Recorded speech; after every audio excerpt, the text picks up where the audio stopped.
इसोरा बाख्नाय जाथों जोङो AIBCRC एस'सिएशन मोनसे जोंहा बिदि सदै AIBCRC बुङो बियो जोंनि अल इन्डिया बर' ख्रिस्टान रिभाइभेल चार्च एस'सिएशन जोंहा बेबायदि जोंहा एस'सिएशन दङ दा बिनिफ्राय जोङो फैदों बावहाय जोङो नुफैदों जोंहा जयपुर मण्डली दङ खाथियाव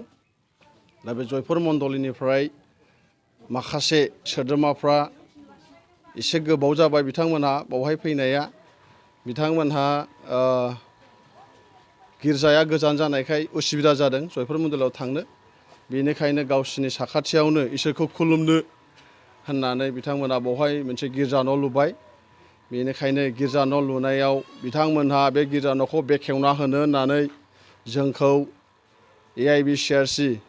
एबा अल इन्डिया बर' ख्रिस्टान रिभाइभेल चार्च एस'सिएशननि दैदेनगिरिफोरखौ लेंहरदों दा बे AIBCRC एबा अल इन्डिया बर' ख्रिस्टान रिभाइभेल एस'सिएशननि नैबे अदालगुरिया मिडिल साब काउन्सिल होननानै जोङो साब काउन्सिल दादों दा बे मिडिल साब काउन्सिलनि सिङाव बे जोंहा मण्डलीया फसंजाबाय दा बेखौ बेखेवनाय सुरुबै बेखेवनो थाखाय आफादगिरि आरो जों बयखौबो लेंहरनायखाय जोङो फैदों दा बेवहाय जोङो जिसु ख्रिस्ट'नि मुङाव जोङो बेखेवनानै जोङो होबाय आरो जिसु ख्रिस्ट'नि मावलांनाय आरो जिसु ख्रिस्ट'नि जोंनि सायाव मानसिफोरनि सायाव आरो गासैबो पापि मानसिखौ बासायनो फैनाय बिनि साखि आरो बेखौ जोङो खुलुमनाय सेबा खालामनाय प्रेसिं वार्शिप खालामनानै जोङो थांफिनगोन थेंक इउ हाबाय आरो सफैनानै जोंहा अल इन्डिया बड' ख्रिस्टान रिभाइभेल चार्च एस'सिएशननिफ्राय जोंनि आफादगिरि आरो नेहाथारि दिनै फैनानै बे चार्चखौहाय डेडिकेसन अपेनिं खालामना होबाय बिनि थाखाय सारमोनखौहाय जोबोद हामबाय आरो धन्यबाद होनाय थाबाय आरो साब काउन्सिलनि जोंहा प्रेसिडेन्ट आरो सेक्रेटारि आरो भाइस प्रेसिडेन्ट फैदों अदालगुरिनि बिथांमोनखौबो आङो आंनि गोसो गोरबोजों जोबोद हामबाय आरो धन्यबाद होनाय थाबाय आरो जयपुर मण्डली पास्टर दङ बियो दा साब काउन्सिलनि एसिसटेन्ट बिथां सारखौबो आं जोबोद हामबाय आरो धन्यबाद होयो एक्सुवेलि जोङो गिर्जा गायसननाय माने गिर्जा गायसनथारनाय नङा माने जेनेबा जोंनि माने गिर्जाया दंखायोमोन माबायावहाय जयपुर मण्डलीयावहाय दा जोङो हजों थांनाया गोजान जानायनि हिसाबै थांलाय फैलाय खस्थ' जायो अखा मालाबा दै बार सान्दुं जानायखाय बेनिखायनो जोङो बेयाव फिसा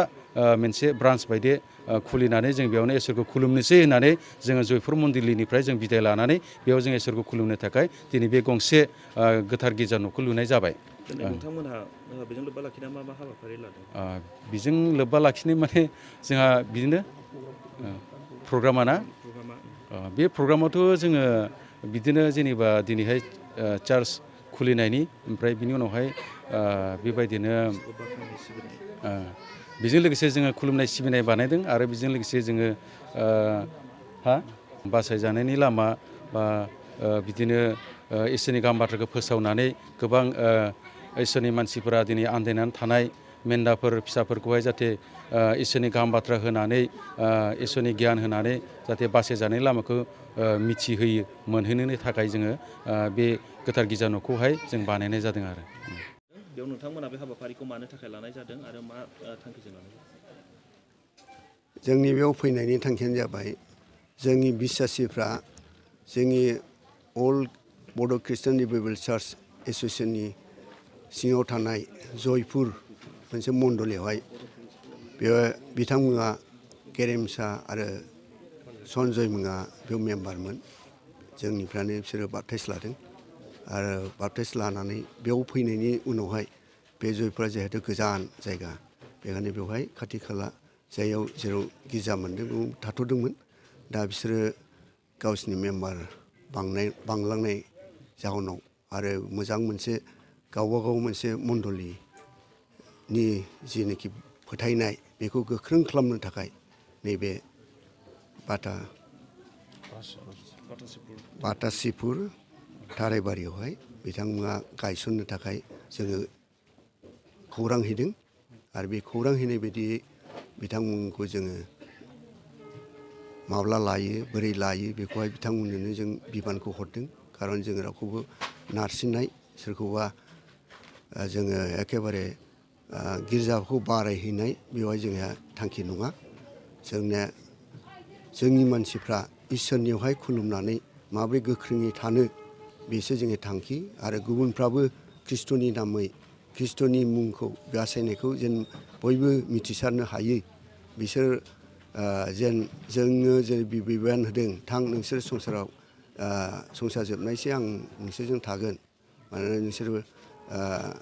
नोंसोरो जोंखौ आंखौ जेरैबायदि फल' खालामबाय जेरैबायदि आं फोरोंबाय बेखौ नोंसोरो फोरोङै बाप्तिस्मा होनानै नोंसोरो